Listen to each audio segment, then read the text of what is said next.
Could a imbalance in your ability to control your movement be what's holding you back from making progress or resolving an injury that has been plaguing you for a long period of time? Let's find out. So first off, let's talk about what an imbalance is. It's not just a weakness. Sure, if my right arm is stronger than my left arm, I have an imbalance. Maybe I can curl more on my right than I can on my left, and so my left arm is weaker in that sense. But also imbalances can show up in other ways, and I think it's really important to consider these few things that most people don't recognize for imbalances. So yes, as I just said, imbalances can be strength. They can also be the range of motion that we have. Maybe we're not as flexible passively or as mobile actively from one side to the other, and that can also include twisting and rotating as well. Maybe we can twist further to our right than we do our left. And then also the thing that isn't touched on as often, which is going to be our third point besides the strength and range of motion, is going to be how we contract muscles between limb to limb, between arm to arm, leg to leg, and even rotating our torso. And here's what I mean. Let's go back to the bicep curl, for example. If I curl on my right arm and I feel my bicep and then this top muscle on my forearm running down, yet on my left arm, I just feel mostly bicep, that's differences in how I am curling the weight. So not only might there be a weakness, but I am recruiting muscles differently. And I believe that this type of imbalance is something that really drives a lot of our movement problems and is a major importance for us to learn how to fix. And so how do we actually fix it? In order to begin fixing the imbalances of how we recruit muscles, which would also impact our weakness and our range of motion, it kind of leads to those two things. If I recruit my right bicep more than my left bicep, my right bicep will get stronger. If I use my right bicep through a little bit bigger of a range of motion because I'm recruiting muscles differently, it will get a better range of motion from my left. So the way that we go about fixing it is just by noticing what we feel while we lift weights or while we move our body, while we're training. Now this can force us to slow down a little bit and have to take a moment of pause and maybe use some breath work or some really intense focus while we're training. But there are going to be opportunities in your training, or you should implement opportunities in your training to learn about these weaknesses and these imbalances that you have. So that way you can continue to make progress in the weight training that you love to do, the workouts that you're doing, the sport that you're participating in. So let's dive in with where do you actually start if you want to figure out where your imbalances are. The easiest place to start out is going to be focusing on an area where you already have an injury, some pain, or you already are aware that something doesn't work the same side to side. Once you pick this area, let's use a squat for an example. Let's say you have knee pain on the left knee, above the knee when you squat, but you don't have any pain on your right knee.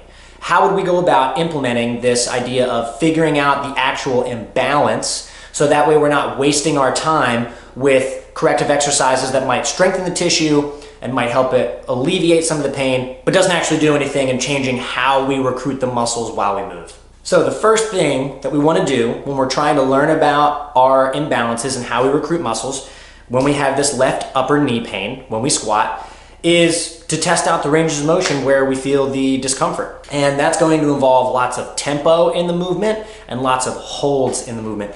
And it's okay if while we're exploring this, you experience a little bit of pain, right? We're figuring out what causes the pain to get worse, what causes the pain to get better, what causes it to feel alleviated. This will kind of help us dictate what we're gonna end up doing next.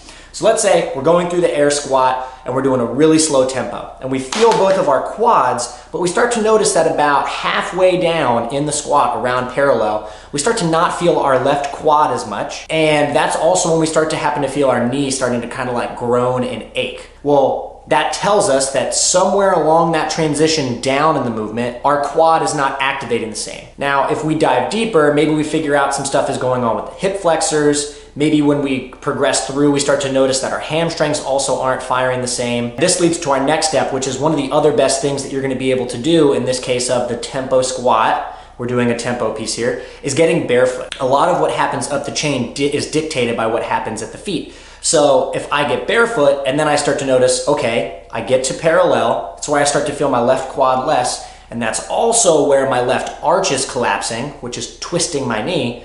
Well, now I know that there might be some type of connection there. So really, as we begin to work through and we start to figure out what's happening when and why it's happening, we can kind of start to piece this puzzle together of what's actually being this root cause of our imbalance. This is why it's so much better to go this route instead of just going, well, these are traditional corrective exercises that we do, and just do these for a couple weeks with this tempo, and you'll progress and you'll be able to slowly get back into squatting pain-free. It's not actually solving the root cause of your imbalances. If your imbalance is coming from a mixture of your foot and your hip and you're sitting all day, no amount of corrective exercise is going to actually solve the root cause of your problem. It's just going to make it feel a little bit better until you reach an intensity that your tissue isn't prepared for, and then you're going to get hurt again. And that's just an endless cycle of suffering while moving. So let's recap for a moment. We talked about imbalances. There can be an imbalance in strength, there can be an imbalance in range of motion, and then our main focus that I believe drives those two things is that imbalance in how we recruit the muscle tissue, how we recruit the muscles as we move through a range of motion, which really just comes down to a person's body awareness of how they're moving.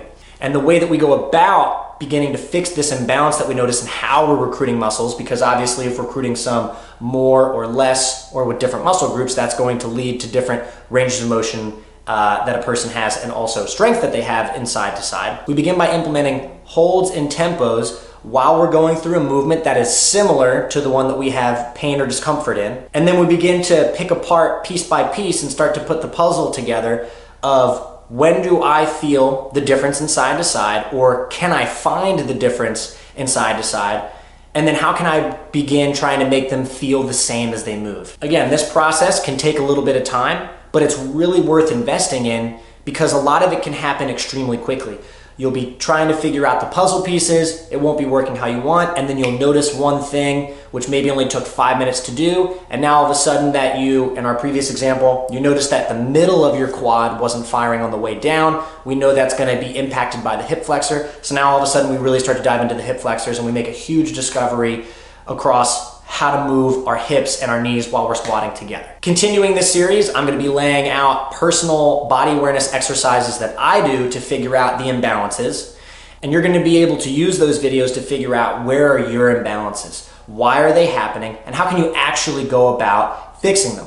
Because we know that if we just rest, or if we just do corrective exercises without actually thinking about and focusing on what we feel, we're just treating a symptom and not a cause. So I hope you're ready and I hope you're excited. Again, this is a difficult but rewarding journey, and it will be a never-ending journey. You will always be searching to find different imbalances, but your movement will consistently get better along the way. You will have a greater connection to your body, and I really think there is nothing better than feeling so connected to your body and being aware of what's happening as you move. And I hope you guys are excited because I'm excited to share what I've learned with you.